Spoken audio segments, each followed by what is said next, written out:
Hello aspirant.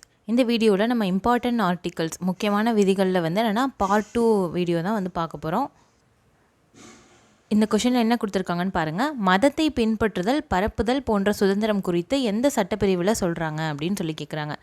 மதத்தை பின்பற்றுறது பரப்புறதுக்கு இதுக்கெல்லாம் வந்து என்ன சுதந்திரம் தந்திருக்காங்க, எந்த சட்டப்பிரிவில் கொடுத்துருக்காங்க அப்படின்னா சட்டப்பிரிவு 25 கொடுத்துருக்காங்க அப்படின்னு சொல்லியிருக்காங்க. ஓகேவா, நெக்ஸ்ட் கொஷின் பார்க்கலாம். மத விவகாரங்களை நிர்வகிக்கும் சுதந்திரம் குறித்து கூறுகிற சட்டப்பிரிவு என்ன அப்படின்னு சொல்கிறாங்க. மத விவகாரங்கள்லாம் நிர்வகிக்கிற சுதந்திரம் வந்து வேணும் அப்படின்னு ஒரு சட்டப்பிரிவு வந்து கொடுத்துருக்காங்க. அந்த சட்டப்பிரிவு என்னன்னு பார்த்தீங்கன்னா 26 ரிலீஜியஸ் அஃபேர்ஸ் அப்படின்னு சொல்லுவாங்க. ரிலீஜியஸ் அஃபேர்ஸ்லாம் மேனேஜ் பண்ணுறதுக்கான சுதந்திரம். மத விவகாரங்களை நிர்வகிக்கும் சுதந்திரம்னா இப்போ அவங்களுடைய புனித தலமாக இருக்கலாம், இல்லைனா அவங்க வந்து என்னென்னா ஏதாவது இன்ஸ்டியூட் நடத்தலாம், கல்வி நிலையம் அது மாதிரிலாம் நடத்தலாம். அதெல்லாம் வந்து என்னென்னா நிர்வகிக்கிற சுதந்திரம் வந்து உங்களுக்கு கொடுத்துருக்காங்க. ஓகேவா, நெக்ஸ்ட் கொஷின் பார்க்கலாம். 28 கொஷனில் என்ன சொல்லியிருக்காங்க பாருங்கள். எந்த ஒரு குறிப்பிட்ட மதத்தையும் மேம்படுத்துவதற்கு வரி விலக்கு சுதந்திரம் குறித்து கூறும் சட்டப்பிரிவு எது அப்படின்னு சொல்லி கேட்குறாங்க. எந்த ஒரு குறிப்பிட்ட மதத்தையும் வந்து என்னென்னா மேம்படுத்துவதற்கோ இல்லை ஃபாலோ பண்ணுறதுக்கோ, அவங்க வந்து ஃபாலோ பண்ணுறதுக்கு எந்த ஒரு மதத்தையும் ஃபாலோ பண்ண நம்ம வந்து வரி செலுத்த தேவையில்லை அப்படின்னு வந்து ஒரு சட்டப்பிரிவு இருக்குது. எதில் சொல்லியிருக்காங்கன்னா 27 சொல்லியிருக்காங்க. எந்த ஒரு மதம், இந்தியாவில் எந்த ஒரு மதம் ஃபாலோ பண்ணோம் அப்படின்னாலும் வரி வந்து கட்ட தேவையில்லை. அந்த காலத்துலலாம் பார்த்திங்கன்னா ஜிஸ்யா வரி அப்படின்லாம் இருந்துச்சு, முஸ்லீம் அல்லாதவங்களாம் அதை கட்டணும் அப்படின்னு இருந்துச்சு. ஆனால் இந்த காலம்லாம் அந்த மாதிரி கிடையாது. எல்லாருக்கும் வந்து என்னென்னா வரி அப்படின்றது கிடையாது. நம்மளோட ஓன் அஃபேர்ஸ், எந்த மதம் ஃபாலோ பண்ணுறோம் அப்படின்னு சொல்கிறது. ஓகேவா, அதுதான் வந்து சொல்லியிருக்காங்க 27. அடுத்து 28 என்ன சொல்கிறாங்க அப்படின்னு பார்த்தீங்கன்னா 29th கொஷின். மத போதனைகளில் கலந்து கொள்வதிலிருந்து சுதந்திரம் குறித்து கூறும் சட்டப்பிரிவு எது அப்படின்னு சொல்லி கேட்குறாங்க. மத போதனைகள் அப்படின்னா சப்போஸ் ஸ்கூல்ஸ்லலாம் வந்து கவர்மெண்ட் அண்ட் கவர்மெண்ட் எய்டட் ஸ்கூல்ஸில் பார்த்தீங்கன்னா கவர்மெண்ட்டில் உதவி பெறுற ஸ்கூல், அங்கே பார்த்தீங்கன்னா மத போதனைகள் மீன்ஸ் என்னென்னா அங்கே ப்ரேயராக இருக்கலாம், ஏதாவது ஒரு மதத்தை சார்ந்ததாக இருந்தால் அது வந்து இன்னொரு மதத்தவங்களுக்கு அது கலந்துக்க விருப்பம் இல்லை அப்படின்னா அதுலேருந்து விலக்கு வந்து பெற்றிருக்கலாம். இதான் வந்து மத போதனைகளில் கலந்து கொள்வதிலிருந்து சுதந்திரம் அப்படின்னு வந்து கொடுத்துருக்காங்க. இது எதில் வந்து எந்த சட்டப்பிரிவில் சொல்கிறாங்கன்னா சட்டப்பிரிவு 28 வந்து சொல்லியிருக்காங்க. ஓகேவா, ஓகே, 4 விஷயம் வந்து மதத்தை பற்றியே வந்து இருக்கும். 4 ஆர்டிகல்ஸ் வரிசலாக 4த்தையும் என்னென்னு கரெக்டாக தெரிஞ்சு வச்சுக்கோங்க. நெக்ஸ்ட் கொஷின் பார்க்கலாம். சிறுபான்மையினரின் நலன்களை பாதுகாத்தல் குறித்து கூறும் சட்டப்பிரிவு எது? சிறுபான்மையினர்னால் முதல்ல யார் அப்படின்னு பார்த்தீங்கன்னா மொழி அடிப்படையில் சிறுபான்மையினராக இருக்கலாம். தமிழ்நாட்டில் மொழி அடிப்படையில் யார் சிறுபான்மையினராக இருப்பாங்க அப்படின்னா தெலுங்கு பேசுகிறவங்க, அப்புறம் மலையாளம், இவங்க தான் மேக்ஸிமம் இருப்பாங்க. ஏன்னா இந்த 2 ஸ்டேட்ஸ் தான் பக்கத்தில் இருக்குது. மற்ற ஸ்டேட்ஸும் ஹிந்தி இவங்களாம் கூட இருக்கலாம், மற்ற மொழி பேசுகிறவங்களும். சிறுபான்மையினர் வேறு யார் சொல்லலாம்? மதம் ரிலேட்டட் சிறுபான்மையினர் சொல்லலாம். முஸ்லீம், கிறிஸ்டின், பார்சி இன மக்கள், ஜெயினிசம், புத்திசம் எல்லாருமே வந்து சொல்லலாம் மத ரிலேட்டட் சிறுபான்மையினர் அப்படின்னு சொல்லிட்டு. இது மாதிரி வந்து சிறுபான்மையினர் அப்படின்னா ஏதோ ஒரு விஷயத்தால் அவங்க சிறுபான்மையினராக இருக்காங்க, அதனால் வந்து சொல்கிறோம் அவங்களுடைய நலன்களை பாதுகாக்கணும். அதுக்கு ஒரு சட்டப்பிரிவு வந்து இருக்குது. எந்த சட்டப்பிரிவு அப்படின்னு பார்த்தீங்கன்னா 29 சொல்லியிருக்காங்க. சிறுபான்மையினருடைய நலன்களை பாதுகாக்கணும் அப்படின்னு சொல்லிட்டு சட்டப்பிரிவு கொண்டு வந்திருக்காங்க. ஓகேவா, நெக்ஸ்ட் கொஷின் பார்த்தீங்கன்னா சிறுபான்மையினர் கல்வி நிறுவனங்களை நிர்வகிப்பதற்கான உரிமை வந்து எதில் சொல்லியிருக்காங்க? இந்த சிறுபான்மையினர்லாம் இருக்காங்கல்ல, அவங்க வந்து கல்வி நிறுவனங்கள்லாம் நிறுவலாம். ஏன்னா சிறுபான்மையினர் முன்னேற்றம் அடைகிறது ரொம்ப கஷ்டம். ஏன்னா அவங்க சின்ன அளவில் தான் இருக்காங்க மக்கள் தொகையில், சரியா? அதனால் முன்னேற்றம் அடைகிறது கஷ்டம். அதனால் என்ன பண்ணலாம், அவங்களுக்குன்னு தனியாக கல்வி நிறுவனம்லாம் நிறுவி என்ன பண்ணலாம், அவங்கள வந்து மேம்படுத்திக்கலாம் அப்படின்னு வந்து ஒரு சட்டப்பிரிவு இருக்குது. எதில் சொல்லியிருக்காங்கன்னு பார்த்தீங்கன்னா ஆர்டிக்கல் 30வது சட்டப்பிரிவில் சொல்லியிருக்காங்க. ஓகேவா, அவங்களுக்குன்னு கல்வி நிறுவனங்கள் நிறுவி அவங்களே நிர்வகிச்சிக்கலாம் அப்படின்னு ஒரு உரிமை வந்து கொடுத்துருக்காங்க. ஓகேவா, நெக்ஸ்ட் கொஷின் பார்க்கலாம். அடிப்படை உரிமைகளை அமல்படுத்துவதற்கான தீர்வுகள் குறித்து கூறும் சட்டப்பிரிவு வந்து எது அப்படின்னு கேட்குறாங்க. அடிப்படை உரிமைகளை அமல்படுத்துவதற்கான தீர்வுகள், ஆக்சுவலி வந்து அடிப்படை உரிமைகள் வந்து மீறப்பட்டா அமல்படுத்துவதற்குன்னு சொல்லலாம். ஆக்சுவலி அடிப்படை உரிமைகள் சப்போஸ் வந்து என்னென்னா வைலேட் ஆச்சு அப்படின்னா, யாராவது அடிப்படை உரிமைகள் வந்து நம்மளுக்கு கொடுக்கல அப்படின்னா என்ன பண்ணலாம், நம்ம வந்து கோர்ட்டில் வந்து கேஸ் போடலாம். அவங்க வந்து என்ன பண்ணுவாங்க, அடிப்படை உரிமைகள் உங்களுக்கு கொடுங்க அப்படின்னு சொல்லிட்டு நம்மளுக்கு நீதி வாங்கி தருவாங்க. இதுதான் வந்து அடிப்படை உரிமைகளை வந்து என்னென்னா அமலாக்கம் கொண்டு வரதுக்கான தீர்வுகள் அப்படின்னு வந்து சொல்லுவாங்க. ரைட் டு கான்ஸ்டியூஷனல் ரெமெடிஸ் அப்படின்னு இங்கிலீஷில் சொல்லுவாங்க. ரைட் டு கான்ஸ்டிடியூஷனல் ரெமெடிஸ் அப்படின்னு சொல்லுவாங்க இதை. ஓகேவா? இது எந்த ஆர்டிக்கலில் சொல்லியிருக்காங்கன்னா 32 அப்படின்னு வந்து சொல்லியிருக்காங்க. இதை தான் வந்து டாக்டர் பிஆர் அம்பேத்கர் என்ன சொல்லியிருக்காருன்னா, அரசியலமைப்போட உயிர் ஆவி அப்படின்லாம் வந்து சொல்லியிருப்பாங்க. அதாவது அரசியலமைப்போட உயிரே வந்து இதானா, சோல் ஆஃப் கான்ஸ்டியூஷன் அப்படின்னு வந்து சொல்லுவாங்க. ஏன்னா ஒரு சட்டம் வந்து என்னென்னா பேரளவுக்கு இருந்தால் மட்டும் போதாது, அதை வயலேட் பண்ணாங்க அப்படின்னா என்ன அப்படின்னு வந்து சொல்லணும். இப்போ அந்த ஆர்டிகல்ஸ் நம்மளுக்கு அடிப்படை உரிமைகள் கொடுத்துருக்கோம், இது எல்லாமே வந்து என்னென்னா இப்போ அடிப்படை உரிமைகள் மீறினா சுப்ரீம் கோர்ட்டில் கேஸ் போடலாம் அப்படின்னு சொல்கிறாங்கல்ல. இது இல்லைனா அந்த அடிப்படை உரிமைகள் கொடுக்கறதே வேஸ்ட்டு தானே. இப்போ சப்போஸ் மீறப்பட்டால் நம்ம கேஸ் போட்டு நம்ம நியாயம் வாங்கிக்கலாம் அப்படின்னு ஒரு ஆப்ஷன் இருக்கிறதால தானே அடிப்படை உரிமைகள் தராங்க. இல்லைனா எப்படி தருவாங்க? தரமாட்டாங்க தானே. அதனால வந்து என்னென்னா இதுதான் வந்து அரசியலமைப்போட உடல் பொருள் ஆவி அப்படின்னு வந்து சொல்லியிருப்பாங்க. ஓகேவா? நெக்ஸ்ட் கொஷின் பார்க்கலாம். ஏழைகளுக்கு சம நீதி மற்றும் இலவச சட்ட உதவியை ஊக்குவிப்பது குறித்து கூறும் சட்டப்பிரிவு எது அப்படின்னு சொல்லி கேட்குறாங்க. இது எல்லாமே வந்து இனிமேல் இது அடிப்படை உரிமைகள் முடிஞ்சிருச்சு. டிபிஎஸ்பி டாபிக் கீழே இனிமேல் வர ஆர்டிகல்ஸ்லாம் இருக்கும். டிபிஎஸ்பினா directive principles of state policy அப்படின்னு சொல்லுவாங்க. அதாவது அரசு பின்பற்றுவதற்கான நெறிமுறை கோட்பாடுகள். அதாவது என்னென்னா இப்போ அரசாங்கம் வந்து ஒரு சட்டம் போடணும் அப்படின்னா இதை வந்து ஒரு பேசிஸாக வச்சு தான் சட்டம் போடுவாங்க. இதில் வந்து நிறைய விஷயம் சொல்லியிருப்பாங்க. ஏழை மக்களுக்கு இதை செய்யணும், அதை செய்யணும், அக்ரிகல்ச்சரை மேம்படுத்தணும், அப்படின்னா நிறைய விஷயம் சொல்லியிருக்காங்க. இதை வந்து என்னென்னா ஒரு அடிப்படையாக வச்சு தான் வந்து இந்த சட்டம் கொண்டு வர வேண்டியது அரசாங்கத்தோட கடமை அப்படின்னு வந்து சொல்லியிருப்பாங்க அரசியலமைப்பில். ஏழைகளுக்கு சம நீதி கொடுக்கணும். ஏழைகளுக்கு என்னது, ஏழைகள் தானே அப்படின்னு சொல்லிட்டு அவங்களுக்கு நீதி கொடுக்காமல் இருக்கக்கூடாது. அவங்களுக்கும் சமமான நீதி இருக்கணும். எல்லாருக்கும் எப்படி இருக்கோ அதே மாதிரி அவங்களுக்கு சமமான நீதி கொடுக்கணும். இலவச சட்ட உதவியும் வந்து அவங்களுக்கு தரணும் அப்படின்னு கூறுகிற சட்டப்பிரிவு எது அப்படின்னு சொல்லி கேட்குறாங்க. 39(a) வந்து சொல்லியிருக்காங்க. ஈக்குவல் ஜஸ்டிஸ் கொடுக்கணும் ஏழைகளுக்கு. அண்டு ஃப்ரீ லீகல் எய்ட்னா ஃப்ரீயாக வந்து அவங்களுக்கு என்ன பண்ணணும், சட்ட உதவி தரணும். இதுக்கு கீழே தான் வந்து இப்போ எதை எஸ்டாப்ளிஷ் பண்ணியிருக்காங்கன்னா லோக் அதாலத் அப்படின்னு ஒன்று கொண்டு வந்திருக்காங்க. லோக் அதாலத் இங்கே பார்த்தீங்கன்னா இதுவும் வந்து ஒரு கோர்ட் மாதிரி தான் இருக்கும். இங்கே வந்து பார்த்தீங்கன்னா ஜட்ஜஸோட நீங்கள் வந்து டேரெக்டாக இன்ட்ராக்ட் பண்ணலாம். லாயர்லாம் தேவையில்லை. இங்கே வந்து கோர்ட் ஃபீஸும் கிடையாது. ஸோ என்னென்னா நம்ம ஈஸியாக வந்து நீதி ஃப்ரீயாகவே வந்து என்னென்னா நம்ம நீதி வாங்கிக்கலாம். இதுக்கு கீழே தான் இந்த சட்டப்பிரிவு கீழே தான் வந்து இந்த லோக் அதாலத்தை கொண்டு வந்திருக்காங்க. ஓகேவா? நெக்ஸ்ட் கொஷின் பார்க்கலாம். கிராம பஞ்சாயத்துக்களை உருவாக்கல் குறித்து கூறும் சட்டப்பிரிவு எது அப்படின்னு சொல்லிடுறாங்க. கிராம பஞ்சாயத்துனா வந்து இப்போ இருக்காங்கல்ல பஞ்சாயத்து ராஜ் அப்படின்னு சொல்லிட்டு கொண்டு வந்திருக்காங்க. ஒவ்வொரு கிராம பஞ்சாயத்துக்கும் வந்து ஒரு ஊர் தலைவர் தேர்ந்தெடுக்கப்படுறார். அவர் வந்து பிரசிடென்ட்னு சொல்லுவாங்க. இதெல்லாம் நம்ம பார்த்துருப்போம். கிராமத்தில் இருக்கவங்களுக்குலாம் தெரிஞ்சிருக்கோம். பிரசிடென்ட் எலெக்ஷன் அப்படின்னு கிராமத்துக்கு வந்து தேர்தல் நடக்கும். இது மாதிரி கிராம பஞ்சாயத்துக்களை உருவாக்கணும் அப்படின்னு சட்டப்பிரிவு வந்து சொன்னாங்க. எந்த சட்டப்பிரிவுன்னு பார்த்தீங்கன்னா 40 சொன்னாங்க. பட் இது வந்து லேட்டாக வந்து எப்போ வந்து இது உருவாக்குனாங்க அப்படின்னு பார்த்தீங்கன்னா 1992 தான் 73வது சட்ட திருத்தம் கொண்டு வந்து தான் உருவாக்குனாங்க. அது வரைக்கும் இது பேரளவில் மட்டும்தான் இருந்துச்சு. இது வந்து என்னென்னா செயல்முறையில் வரல. 1992 73வது சட்ட திருத்தம். ஓகேவா? அப்போ தான் வந்து இருந்திருக்கு. ஓகே, நெக்ஸ்ட் கொஷின் பார்க்கலாம். தொழில் நிர்வாகத்தில் தொழிலாளர்களின் பங்கேற்பு குறித்து கூறும் சட்டப்பிரிவு எது அப்படின்னு சொல்லி கேட்குறாங்க. தொழில் நிர்வாகம் அப்படின்னு பார்த்தீங்கன்னா இப்போ பிஸ்னஸ்லாம் இருக்குல்ல, இண்டஸ்ட்ரீஸ் அந்த மாதிரி அங்கெல்லாம் தொழிலாளர்களும் பங்கேற்கணும் அப்படின்னு சொல்கிறாங்க. அந்த மீட்டிங்ஸ்லலாம் வந்து பங்கேற்கணும் அப்படின்னு சொல்லி ஒரு சட்டப்பிரிவில் சொல்லியிருக்காங்க. எதுலன்னு பார்த்தீங்கன்னா 43(a) வந்து சொல்லியிருக்காங்க. அதாவது மேனேஜ்மெண்ட்டில் என்ன பண்ணணும், லேபரோட பார்ட்டிசிபேஷனும் இருக்கணும் அப்படின்னு சொல்கிறாங்க.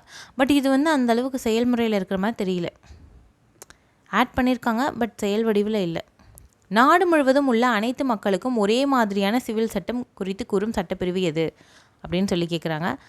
அனைவருக்கும் ஒரே மாதிரியான சிவில் சட்டம், யூனிஃபார்ம் சிவில் கோட் அப்படின்னு சொல்லுவாங்க.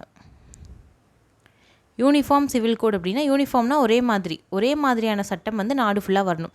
எந்த மதமாக இருந்தாலும் சரி ஒரே சட்டம் தான். எந்த ஸ்டேட்டாக இருந்தாலும் சரி, எந்த இனமாக இருந்தாலும் சரி, மீன்ஸ் எந்த பாலினமாக இருந்தாலும் சரி, ஆண் பெண் யாராக இருந்தாலும் சரி, ஒரே வந்து என்னென்னா சட்டம் தான் அப்படின்னு கொண்டு வரணும் அப்படின்னு வந்து சொல்கிறாங்க. பட் அதை ஏன்னா இன்னும் வந்து நிறைவேற்றலை. 44 வந்து சொல்லியிருக்காங்க. இப்போ பார்த்தீங்கன்னா ஹிந்து மேரேஜ் ஆக்ட் வேறு மாதிரி இருக்கும், முஸ்லீம் மேரேஜ் ஆக்ட் வேறு மாதிரி இருக்கும். ரெண்டுமே வேறு மாதிரி ஆக்ட் இருக்கும். ஏன்னா மேரேஜ் பண்ணுற ப்ரொசீஜர்ஸ் வந்து என்னென்னா 2 இடத்துலையும் வேறு. ஸோ மேரேஜிங் ப்ரொசீஜர்ஸ் அதனால் வந்து என்னென்னா ஆக்ட் எல்லாமே வந்து வேறு மாதிரி இருக்கும். இது மாதிரி நிறையா மதத்தை வச்சே வந்து நிறைய வந்து வேறு வேறு மாதிரி ஆக்ட் வந்து இருக்குது. ஓகேவா? இதெல்லாம் மாற்றிட்டு எல்லாருக்கும் ஒரே மாதிரி தண்டனைனா ஒரே தண்டனை தான் அப்படி கொண்டு வரணும், யூனிஃபார்ம் சிவில் கோட் கொண்டு வரணும் அப்படின்னு சொல்கிறாங்க. 44 இதை பற்றி சொல்லியிருக்காங்க. அடுத்து பார்த்திங்கன்னா 6 வயது நிறைவடையும் வரை அனைத்து குழந்தைகளுக்கும் ஆரம்ப குழந்தை பருவ பராமரிப்பு மற்றும் கல்வியை வழங்குவது குறித்து கூறும் சட்டப்பிரிவு எது? 6 வயது நிறைவடையும் வரை என்ன பண்ணணுமா, அதாவது பிறந்ததுலேருந்து 6 வயசு வரைக்கும் ஒரு குழந்தைக்கு குழந்தை பருவ பராமரிப்பு, அதாவது ஊட்டச்சத்து கொடுக்கறது, அப்புறம் கல்வி வழங்குறது, இதை வந்து என்னென்னா கொடுக்கணும் அரசாங்கம் அப்படின்னு சொல்லிட்டு ஒரு சட்டப்பிரிவில் சொல்கிறாங்க. 6 வயசு வரைக்கும் குழந்தைக்கு 45 சொல்கிறாங்க. முன்னாடி இது என்ன சொன்னாங்கன்னா 6லேருந்து 14 வயசு குழந்தைங்களுக்கு கொடுக்கணும் அப்படின்னு சொன்னாங்க. ஆனால் அது இப்போ சேஞ்ச் பண்ணிட்டாங்க. 6லேருந்து 14 வயசு குழந்தைங்களுக்கு கொடுக்கணும் அப்படின்னு முன்னாடி சொன்னாங்க. இப்போ வந்து என்ன பண்ணிட்டாங்க அப்படின்னா அதை சேஞ்ச் பண்ணிட்டாங்க. அது வந்து என்ன 21A போய் கொண்டு போய் வச்சுட்டாங்க. விதி 21A என்ன சொல்லிட்டாங்க அப்படின்னா 6லேருந்து 14 வயசு குழந்தைங்களுக்கு கட்டாய கல்வி கொடுக்க வேண்டியது கவர்மெண்ட்டோட கடமை அப்படின்னு சொல்லிட்டாங்க. இப்போ 6 வயசு நிறைவடையும் வரை சின்ன குழந்தைங்களாம் இருக்காங்கள்ல, அதாவது 1வது போகிற வரைக்கும், அதான் பேசிஸ். 1வது போகிற வரைக்கும் என்ன பண்ணணுமா, கொடுக்க வேண்டியது அரசாங்கத்தோட கடமை அப்படின்னு சொல்கிறாங்க. இதுக்கும் என்ன டிஃப்ரென்ஸ்? 6 to 14 அப்படின்னா இது அடிப்படை உரிமை. இது கொடுக்கல அப்படின்னா 6லேருந்து 14 வயசு குழந்தைகள் கல்வி கொடுக்கணும், கவர்மெண்ட்டோட கடமை அது. கொடுக்கல அப்படின்னா நம்ம கேஸ் போடலாம், பட் இதை கொடுக்கலன்னா நம்ம கேஸ் போட முடியாது. ஓகேவா? இதான் ரெண்டுத்துக்கும் உள்ள டிஃப்ரென்ஸ். டிபிஎஸ்பி கொடுக்கலன்னா கேஸ் போட முடியாது. இதுவே அடிப்படை உரிமை கொடுக்கலாம், என்ன பண்ணலாம், கேஸ் போடலாம். ஓகேவா? நெக்ஸ்ட் கொஷின் பார்க்கலாம். மக்களின் ஊட்டச்சத்து மற்றும் வாழ்க்கை தரத்தை உயர்த்தி பொது சுகாதாரத்தை மேம்படுத்துதல், இதை பற்றி கூறுகிற சட்டப்பிரிவு வந்து என்ன அப்படின்னு சொல்லி கேட்குறாங்க.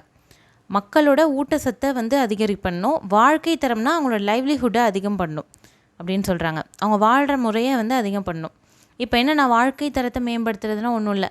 இப்போ ரோடு இல்லாமல் மோசமான ஒரு ஏரியாவில் வந்து வீடு இருக்கா, அவங்களுக்கு ரோடு ஏற்படுத்தி தர்றது, தெருவிளக்கு கொண்டு வருது. அப்புறம் அவங்களுக்கு வந்து என்னென்னா வேலை வந்து ரொம்ப கஷ்டப்படுறாங்களா, 100 நாள் வேலை திட்டம், அதெல்லாம் வந்து என்னென்னா கொடுக்கறதால என்ன ஆகும் அப்படின்னா அவங்க வாழ்க்கை தரம் மேம்படும். தண்ணி கொண்டு போகிறது, அவங்க வீட்டுக்கு வந்து என்னென்னா வீட்டிலே டேப் கனெக்ஷன் கொடுக்குறது, இது கூட வாழ்க்கை தரம் மேம்படுத்துறது தான். இதெல்லாம் வந்து பண்ணுவாங்க. பொது சுகாதாரத்தை மேம்படுத்துதல்னா அந்த பக்கத்தில் வந்து கழிப்பறை இல்லாத வீட்டுக்கெலாம் கழிப்பறை கட்டித்தரது, அப்புறம் ஆரம்ப சுகாதார நிலையம் அது கொண்டு வரது, இது மாதிரிலாம் வந்து கொண்டு வருவாங்க பொது சுகாதாரத்தை மேம்படுத்துறதுன்னு. இதை எந்த சட்டப்பிரிவில் சொல்லியிருக்காங்க அப்படின்னு சொல்லி கேட்குறாங்க. 47வது சட்டப்பிரிவில் இந்த ஊட்டச்சத்து, அப்புறம் வாழ்க்கை தரம், அப்புறம் பொது சுகாதாரத்தை மேம்படுத்துறது, இதை 3த்தையும் பற்றி சொல்லியிருக்காங்க. ஓகேவா? நெக்ஸ்ட் கொஷின் பார்க்கலாம். விவசாயம் மற்றும் கால்நடை வளர்ப்பை நவீன மற்றும் அறிவியல் வழிகளில் ஒழுங்கமைப்பது, இது வந்து எந்த சட்டப்பிரிவில் சொல்கிறாங்க அப்படின்னு சொல்லி கேட்குறாங்க. விவசாயத்தை வந்து அது வந்து என்னென்னா நவீன வழியில் என்னென்னா நவீன மற்றும் அறிவியல் வழியில் மாடர்ன் மெத்தட்ஸ், சயின்டிஃபிக் மெத்தட்ஸ்லாம் யூஸ் பண்ணி என்ன பண்ணுவோம், ஒழுங்கமைக்கிறாங்க. அதை பற்றி எந்த சட்டப்பிரிவில் சொல்கிறாங்க அப்படின்னு கேட்குறாங்க. கால்நடை வளர்ப்பு, விவசாயம். இப்போ என்ன பண்ணுறாங்க, முன்னாடி மாதிரியா இப்போ விவசாயம் இருக்குது, என்னென்னலாம் கொண்டு வந்துட்டாங்க. முன்னெல்லாம் பாசனம் வந்து ஏரியிலேருந்து எடுத்துகிட்டு போயிட்டு இது வயலுக்கு விடுறதே ரொம்ப கஷ்டப்படுவாங்க. இப்போலாம் என்ன அப்படியா இருக்குது, மோட்டார் பம்ப்ஸ் வந்துருச்சு, ஃப்ரீ எலக்ட்ரிசிட்டி செல் இதில் கொடுக்குறாங்க, அதுக்கு மோட்டர் பம்ப்ஸ் ஆப்ரேட் பண்ண. அப்புறம் பார்த்திங்கன்னா ட்ரோன் வந்துருச்சு. இப்போ ட்ரோன் வந்ததால் என்ன ஆகுது அப்படின்னா சீட்லாம் போடுறது, விதையெல்லாம் போடுறது ரொம்ப ஈஸியாகுது. இது இல்லாமல் பெஸ்டிசைட்ஸ், பூச்சிக்கொல்லி வந்துருச்சு, அப்புறம் இன்னும் வேறு ஃபெர்டிலைசர், உரம் வந்துருச்சு. இப்போ களைக்கொல்லி கூட வந்துருச்சு, ஹெர்பிசைட்ஸ் அப்படின்னு சொல்லுவாங்க. சின்ன சின்ன களை செடியெலாம் இருக்குல்ல, தனியாக முன்னெல்லாம் எடுத்துகிட்டு இருப்பாங்க, அதுவும் இப்போ என்னென்னா இதிலே வந்துருச்சு. ட்ரோன் வந்ததால் எல்லாமே ஈஸியாகிடுச்சு. ஸோ எப்போ ஹார்வெஸ்ட்டுக்கு ரெடி ஆகுது, இதெல்லாம் வந்து என்னென்னா நம்ம மானிட்டர் பண்ணிக்கிட்டே இருக்கலாம். இது மாதிரிலாம் வந்து நிறைய நவீன முறை வந்து விவசாயத்தில் வந்து வந்துருச்சு. இதெல்லாம் வந்து என்னென்னா எந்த இதில் சொல்லியிருக்காங்க, எந்த விதியில் சொல்லியிருக்காங்கன்னா 48 சொல்லியிருக்காங்க. ஓகேவா?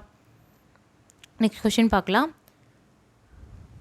அப்புறம் பார்த்திங்கன்னா நினைவு சின்னங்கள் மற்றும் இடங்கள் மற்றும் இயற்கை முக்கியத்துவம் வாய்ந்த பொருள்கள், இதெல்லாம் பாதுகாக்கிறத பற்றி எந்த சட்டப்பிரிவில் சொல்கிறாங்க.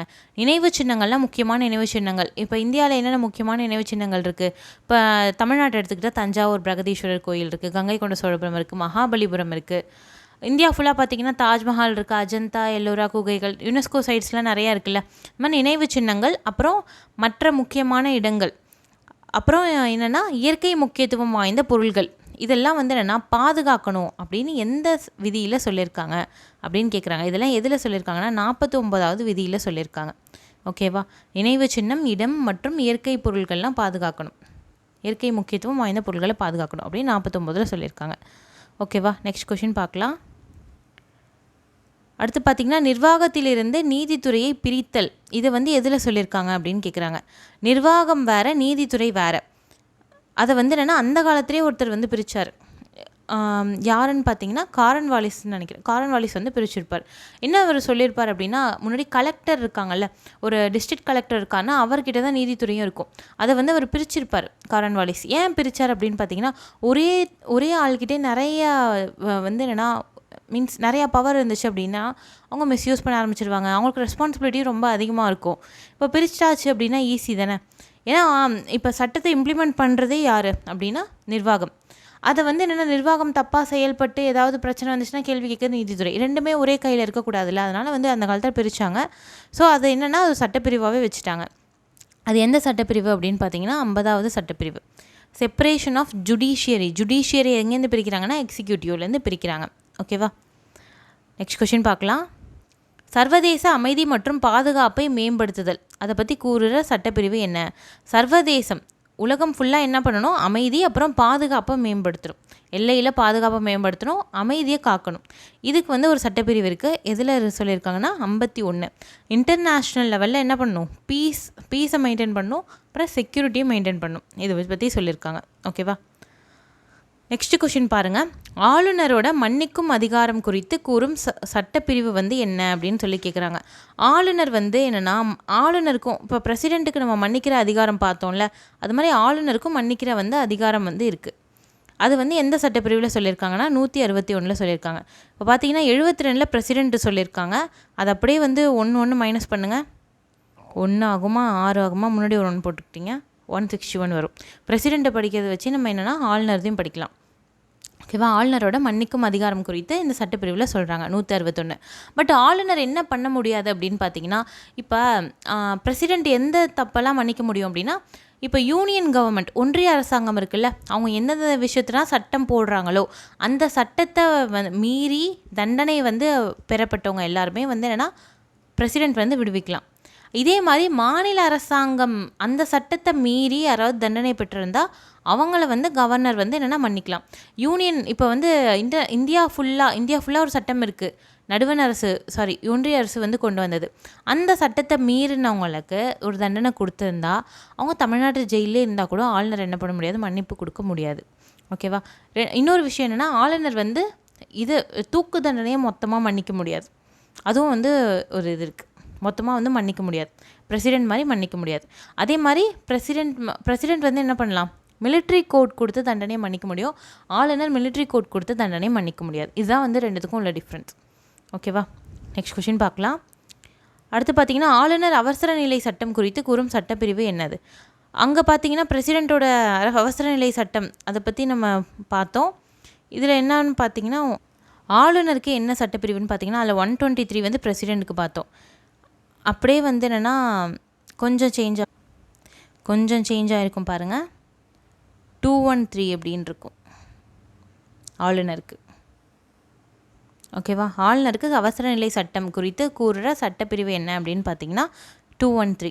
நான் ஏற்கனவே அவசர நிலை சட்டம் பற்றி அதிலே வந்து சொல்லியிருக்கேன் போன வீடியோவிலே. பிரசிடெண்ட் அதே மாதிரி தான் வந்து இவரும் ஆளுநரும் கொண்டு வருவார் அவசர நிலை சட்டம். அங்கே வந்து என்னென்னா யார் சொல்லி கொண்டு வருவாங்கன்னா பிஎம் அப்புறம் அவங்களோட கேபினெட் அமைச்சரவை சொல்லுவாங்க.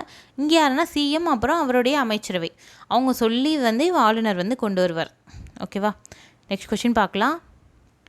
அடுத்து பார்த்தீங்கன்னா, சொத்துரிமை எந்த சட்டப்பிரிவின் கீழ் வழங்கப்படுகிறது? ஃபஸ்ட்டு பார்த்தீங்கன்னா சொத்துரிமை எதில் இருந்துச்சுன்னா விதி 31 கொடுத்துருந்தாங்க. அப்புறமா என்னென்னு பார்த்தீங்கன்னா 44வது சட்ட திருத்தம் வந்து கொண்டு வந்தாங்க. எப்போனா 1978 கொண்டு வந்தாங்க. அப்போ என்ன பண்ணாங்க அப்படின்னு பார்த்தீங்கன்னா, சொத்துரிமையை தூக்கிட்டு போய் 300A அந்த விதியில் வந்து வச்சுட்டாங்க. ஏன் 300A கொண்டு போய் வச்சுட்டாங்க? அது பாட்டுக்கு 31 இருந்திருக்கலாமே அப்படின்னு பார்த்தீங்கன்னா, 31 அது எதுக்குள்ளே வந்திருக்கும் அப்படின்னா அடிப்படை உரிமையில் வந்திருக்கும். எல்லாரும் என்ன பண்ணிட்டாங்க அப்படின்னா, சொத்துரிமை வந்து என்னென்னா எனக்கு தரல, சொத்துரிமை எனக்கு பாதிக்கப்படுது அப்படின்னு சொல்லிட்டு அடிப்படை உரிமைகள் கண்டிப்பாக கொடுத்துட்டு ஆகணும் கோர்ட்டில் போய் கேஸ் போட ஆரம்பிச்சிட்டாங்க. அதனால் அரசாங்கம் என்ன பண்ணிடுச்சு அப்படின்னா, சொத்துரிமையை வந்து அடிப்படை உரிமையிலேருந்து எடுத்துட்டாங்க. ஏன்னா சொத்துரிமை வந்து அடிப்படை உரிமையாக வச்சுருந்தா நிறையா ப்ராப்ளம்ஸ் வந்து வரும். இப்போ பார்த்திங்கன்னா இப்போ ஹைவேஸ்லாம் கன்ஸ்ட்ரக்ட் பண்ணோம் அப்படின்னா சில பேரோட இடத்த வாங்குற மாதிரி இருக்கும். இப்போ கவர்மெண்ட் ப்ராஜெக்ட் ஏதாவது வருது, பெரிய ப்ராஜெக்ட் வருது, அப்போ யாராவது ஒருத்தவங்க சின்ன ஒரு இடத்த வச்சுட்டு பிரச்சனை பண்ணுவாங்க, அந்த மாதிரி தரமாட்டோம் அப்படின்னு சொல்லிட்டு. இல்லை நிறைய ப்ராப்ளம்ஸ் வந்து வந்துச்சு. ஸோ அதனால் என்ன பண்ணாங்க அப்படின்னா சொத்துரிமையை வந்து எடுத்துகிட்டு போய் 300A அந்த விதியில் வந்து வச்சுட்டாங்க. ஓகேவா, நெக்ஸ்ட் கொஷின் பார்க்கலாம். 300Aல வந்து வச்சுட்டாங்க. ஓகே, நெக்ஸ்ட் கொஷினில் பாருங்கள். உச்ச நீதிமன்றத்தை ஆலோசிக்க குடியரசுத் தலைவரின் அதிகாரம் எந்த சட்டப்பிரிவின் கீழ் வழங்கப்படுகிறது? குடியரசுத் தலைவருக்கு ஏதோ ஒரு விஷயம் வந்து அவர் நிர்வாகம் பண்ணுற விஷயத்தில் ஏதோ ஒரு டவுட் வருது அப்படின்னா அவர் யார்கிட்ட அட்வைஸ் கேட்கலாம் அப்படின்னா, இப்போ நம்மளாம் என்ன பண்ணுவோம், நம்ம ஃப்ரெண்ட்ஸ் கிட்ட கேட்போம். அவர் என்ன பண்ணுவார் அப்படின்னா சுப்ரீம் கோர்ட்டில் நீதிபதி சுப்ரீம் கோர்ட்டில் வந்து கேட்பார். சுப்ரீம் கோர்ட்டில் கேட்டாங்க அப்படின்னு பார்த்தீங்கன்னா சுப்ரீம் கோர்ட் வந்து என்ன பண்ணுவாங்க, நிறையா ஜட்ஜஸ் சேர்ந்து ஒரு பெஞ்ச் ஃபார்ம் பண்ணி அந்த விஷயத்தை ஃபுல்லாக அலசி ஆராய்ஞ்சு என்ன பண்ணுவாங்க, அதுக்கு வந்து ஒரு முடிவு சொல்லுவாங்க, குடியரசுத் தலைவர்கிட்ட சொல்லுவாங்க. குடியரசுத் தலைவர் அந்த முடிவை என்ன பண்ணலாம், ஒன்றே ஏற்றுக்கலாம், இல்லை ஏற்றுக்காமல் போகலாம். அவரோட இஷ்டம்தான் அது வந்து அவர் மேலே பைண்டிங் கிடையாது. நீங்கள் வந்து ஏற்றுக்கிட்டு தான் ஆகணும் அப்படின்னு சொல்ல முடியாது சுப்ரீம் கோர்ட். அவர் வந்து என்ன பண்ணுறாங்க, அட்வைஸ்னால் என்ன பண்ணலாம், கொடுக்கலாம், வாங்கிக்கிட்டால் தான் மற்றவங்க, வாங்கலை அப்படின்னா எதுவும் பண்ண முடியாது. அதே மாதிரி தான் அட்வைஸ் வந்து கேட்கலாம், அதுக்கான அதிகாரம் அவர்கிட்ட இருக்குது. எந்த சட்டப்பிரிவின் கீழே 143 அந்த சட்டப்பிரிவின் கீழே அதிகாரம் இருக்குது. ஓகேவா, நெக்ஸ்ட் கொஷின் பார்க்கலாம். அடுத்து பார்த்தீங்கன்னா பாராளுமன்றத்தின் கூட்டு அமர்வு எந்த சட்டப்பிரிவின் கீழ் வழங்கப்படுகிறது? பாராளுமன்றம் சப்போஸ் வந்து ஒரு மசோதா கொண்டு வராங்கன்னு வச்சுப்போம். அந்த மசோதா பார்த்திங்கன்னா மக்களவையில் வந்து ஓகே சொல்லிட்டாங்க, அந்த மசோதா ஓகே எல்லாம் கரெக்டாக இருக்குது அப்படின்னு சொல்லிட்டாங்க. மாநிலங்களவையில் என்ன பண்ணிட்டாங்க அப்படின்னா ஓகே சொல்லலை அப்படின்னு வச்சுப்போம். மாநிலங்களவை ரிஜெக்ட் பண்ணிட்டாங்க. மாநிலங்களவை என்ன பண்ணுறாங்க அப்படின்னா கொஞ்சம் சேஞ்சஸ் பண்ணுறாங்க, அதில் அந்த மசோதாவை சேஞ்சஸ் பண்ணிவிட்டு என்ன பண்ணுறாங்க, இங்கே அமுச்சு விட்றாங்க. இவங்க என்னென்னா, நான் இந்த சேஞ்சஸ்லாம் ஒத்துக்க மாட்டேன், நான் சொன்னது ஃபஸ்ட்டு இருந்த மசோதா அப்படியே இருந்தால் தான் நான் ஒத்துப்பேன் அப்படின்னு சொல்கிறாங்க. இப்போ என்ன பண்ணுது, 2 பேருக்கும் பிரச்சனை வருது. இந்த மாதிரி இருக்கும்போது என்ன பண்ணுவாங்க அப்படின்னா குடியரசுத் தலைவர் என்ன பண்ணுவார்னா, சரி நீங்கள் 2 பேரும் என்ன பண்ணுங்கள், ஒன்றா உட்காந்து முடிவு பண்ணுங்கள் அப்படின்னு சொல்லிட்டு கூட்டு அமர்வு வந்து என்னென்னா அப்படி அதை வந்து என்னென்னா கூப்பிடுவார். 2 அவையும் என்ன பண்ணுவாங்க, ஒரே இடத்துல உட்காந்து பேசி என்ன பண்ணுவாங்க, மசோதா வந்து ஓட்டிங் கொண்டு வருவாங்க. யார் வந்து ஜெயிக்கிறாங்களோ அந்த மசோதா வந்து என்னென்னா அதிகமான வாக்கு பெற்று ஜெயிச்சிருச்சு அப்படின்னு பார்த்தீங்கன்னா அது அடுத்தது என்ன ஆகிடும், சட்டமாயிடும். இதை பற்றி எதில் சொல்லியிருக்காங்கன்னா 108 சொல்லியிருக்காங்க. ஓகேவா, 108வது சட்டப்பிரிவில் சொல்லியிருக்காங்க கூட்ட அமர்வை பற்றி. இந்த கூட்ட அமர்வு வந்து சாதாரண மசோதாவெலாம் பண்ண முடியும், சாதாரண மசோதாவில் தான் இந்த கூட்ட அமர்வை வந்து பண்ண முடியும். பண மசோதா, இந்த நிதி மசோதாவில் சில விஷயம் இருக்கிறத மட்டும் பண்ண முடியும் கூட்டமர்வு, எல்லாத்தையும் பண்ண முடியாது. பண மசோதா பண்ணவே முடியாது, ஏன்னா பண மசோதாவில் யாருக்கு அதிகாரம் அதிகம்னா மக்களவைக்கு தான் அதிகாரம் அதிகம். இதுலேயும் பண்ண முடியாது. கான்ஸ்டியூஷன் அமெண்ட்மெண்ட் பில்னு சொல்கிறாங்கல்ல, அரசியலமைப்பு மீன்ஸ் அரசியலமைப்பே வந்து சீர்திருத்த சட்டம், அந்த சட்டத்தை வந்து என்னென்னா பண்ண முடியாது. 2 பேரும் ஒன்றா உட்காந்து பண்ண முடியாது, தனித்தனியாக தான் பண்ணணும். சாதாரண மசோதா வேணால் பண்ணலாம், 2 பேரும் உட்காந்து கூட்டமர்வில் முடிவு பண்ணலாம். இதில் மேக்ஸிமம் யார் ஜெயிப்பாங்க அப்படின்னா மக்களவை தான். மக்களவை சொல்கிறது தான் ஜெயிக்கும். ஏன்னா மக்களவையில் எத்தனை பேர் அப்படின்னா 543 பேர் இருக்காங்க. மாநிலங்களவையில் எவ்வளோ பேர், 245 தான். அப்போ யார் ஜெயிப்பா அப்படின்னா ஆப்வியஸாக மக்களவை தான் வந்து ஜெயிப்பாங்க, அவங்க எடுக்கிற முடிவு தான் ஜெயிக்கும். ஓகேவா, நெக்ஸ்ட் கொஷின் பார்க்கலாம். அடுத்து பார்த்தீங்கன்னா குடியரசுத் தலைவர் பதவி நீக்கம் எந்த சட்டப்பிரிவில் சொல்கிறாங்க அப்படின்னு பார்த்தீங்கன்னா 61 சொல்லியிருக்காங்க. இம்பீச்மெண்ட் அப்படின்னு சொல்லுவாங்க. குடியரசுத் தலைவர் வந்து என்னென்னா ஏதோ ஒரு தப்பு பண்ணிட்டார், இம்பீச்மெண்ட் பண்ணுற அளவு தப்பு பண்ணிட்டார், மீன்ஸ் இப்படி வச்சுப்போம், சிவில் குற்றம் பண்ணிட்டார் அப்படின்னா என்ன பண்ணுவாங்க அப்படின்னா உடனே அரெஸ்ட் பண்ண மாட்டாங்க, நோட்டீஸ் கொடுத்து தான் அரெஸ்ட் பண்ணுவாங்க. இந்த பதவி நீக்கம் பார்த்திங்கன்னா உடனே வந்து என்னென்னா அவரை தூக்கிட்டு போய் இதில் போட்டுற மாட்டாங்க, அரெஸ்ட்லாம் பண்ணுற மாட்டாங்க. என்ன பண்ணுவாங்கன்னா ஃபஸ்ட்டு 2 அவை, மக்களவை மாநிலங்களவை, 2 அவையிலையும் என்ன பண்ணுவாங்க, ஒரு அவையில் வந்து விசாரிக்க ஆரம்பிப்பாங்க, மக்களவையிலோ மாநிலங்களவையோ ஏதோ ஒரு அவையில் விசாரிக்க ஆரம்பிப்பாங்க. அவங்க வந்து என்னென்னா ஓகே இவர் வந்து என்னென்னா தப்பு செஞ்சுருக்காரு அப்படின்னு முடிவு பண்ணிட்டாங்கன்னா அதை முடிவு பண்ணி ஓகே சொல்லிட்டு என்ன பண்ணலாம், அடுத்த அவைக்கு அனுப்புவாங்க. அவங்களும் ஓகே சொல்லிட்டாங்க அப்படின்னா என்ன ஆகும் அப்படின்னா பிரசிடெண்ட் வந்து ரிமூவ் பண்ணுறாங்க பதவியிலேருந்து, வேறு ஒரு புது பிரசிடெண்ட்டுக்கான எலெக்ஷன் வந்து நடக்கும். ஓகேவா, இதான் இம்பீச்மெண்ட் அப்படின்னு சொல்லுவாங்க, பதவி நீக்கம் அப்படின்னு சொல்லிட்டு. இது வரைக்கும் எந்த பிரசிடெண்ட்டையும் இது வரையும் பதவி நீக்கம் நம்ம பண்ணதில்லை.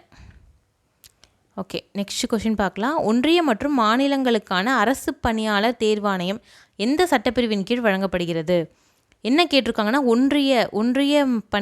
ஒன்றிய அரசு பணியாளர் தேர்வாணையம்னா என்னது, யூபிஎஸ்சி. மாநிலங்களுக்கான அரசு பணியாளர் தேர்வாணையம்னா எஸ்பிஎஸ்சின்னு கான்ஸ்டியூஷனில் சொல்லியிருக்காங்க அரசியலமைப்பில். நம்மளை பொறுத்தவரையும் என்னென்னா தமிழ்நாடு பொறுத்தவரையும் டிஎன்பிஎஸ்சி. ஓகேவா, இது மாதிரி ஒவ்வொரு மாநிலத்துக்கும் ஒரு அரசு பணியாளர் தேர்வாணையம் வந்து இருக்குது. இது வந்து என்னென்னா ஒரு சட்டப்பிரிவின் கீழே சொல்லியிருக்காங்க. அந்த சட்டப்பிரிவோட இது நம்பர் என்ன அப்படின்னு பார்த்தீங்கன்னா 315 சொல்லியிருக்காங்க. ஓகேவா? 315 என்ன சொல்லியிருக்காங்க, ஒன்றியமாக இருந்தால் இது மாதிரி ஒரு அரசு பணியாளர் தேர்வாணையம் இருக்கணும், ஒவ்வொரு மாநிலத்துக்கும் ஒரு அரசு பணியாளர் தேர்வாணையம் இருக்கணும். அவங்க தான் என்ன பண்ணணும்னா அரசு பணியாளர்கள் தேர்ந்தெடுக்கிறதுக்கான மெத்தட்ஸ்லாம் வந்து சொல்லி என்ன பண்ணணும்னா டெஸ்ட்டெலாம் வந்து கண்டக்ட் பண்ணணும். இதெல்லாம் வந்து சொல்லியிருக்காங்க அந்த கான்ஸ்டியூஷனில். ஓகேவா? நெக்ஸ்ட் கொஷின் பார்க்கலாம். அடுத்து பார்த்திங்கன்னா தேர்தல் ஆணையம் தேர்தல் மீது கண்காணிப்பு கட்டுப்பாடு. தேர்தல் ஆணையம் வந்து என்ன பண்ணுறாங்கன்னா தேர்தல் மீது கண்காணிக்கிறது, கட்டுப்பாடு, தேர்தல் அப்போ எல்லா டைரக்ஷன்ஸும் யார் சொல்வா அப்படின்னு பார்த்தீங்கன்னா அந்த தேர்தல் ஆணையம், எலெக்ஷன் கமிஷன் தான் சொல்லுவாங்க. அது எந்த ஆர்டிக்கல், எந்த இதுக்கு கீழே வழங்கப்படுகிறது, எந்த ஆர்டிக்கல் கீழே வந்து சொல்லியிருக்காங்க அந்த உரிமை 324 சொல்லியிருக்காங்க. ஓகேவா? தேர்தல் ஆணையத்துக்கு என்னென்ன உரிமைகள், யாரோட தேர்தலில் அவங்க கண்ட்ரோல் பண்ணுவாங்கன்னு பார்த்தீங்கன்னா குடியரசுத் தலைவர், அப்புறம் துணை குடியரசுத் தலைவர், இவங்க எலெக்ஷன்ஸ் கண்ட்ரோல் பண்ணுவாங்க. அப்புறம் பார்த்திங்கன்னா மக்களவை தேர்தல், அப்புறம் மாநிலங்களவை,